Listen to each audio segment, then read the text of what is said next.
மறுரூபமாக்கும் சத்தியங்கள் 143. மாதிரியாகிய கிறிஸ்து. நமது ஆண்டவர் உலகின் மீட்பராக மட்டுமல்லாமல் அவருடன் இணைந்து சுதந்திரவாளர்களாக இருக்க போகும் சகோதரர்களுக்கு ஒரு மாதிரியாகவும் இருக்க வேண்டும் என்பதே தெய்வீக திட்டமாக இருந்தது. இந்த தெய்வீக திட்டத்தை நிறைவேற்றுவதில் அவர் தம்முடைய எல்லா சோதனைகளிலும் அனுபவங்களிலும் தம்முடைய சகோதரர்களைப் போல ஆக்கப்படுவது பொருத்தமானதாக இருந்தது. எனவே இந்த தெய்வீக திட்டத்தை நிறைவேற்றும் வகையில் அவர் எதிர்கொண்ட அனைத்து சோதனைகளிலும் அனுபவங்களிலும் தம் சகோதரர்களைப் போலவே இருக்க வேண்டியது அவசியமாக இருந்தது.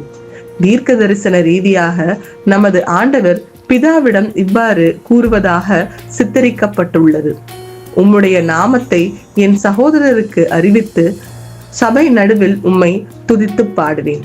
5ஆம் தொகுதி 108ஆம் பக்கம்.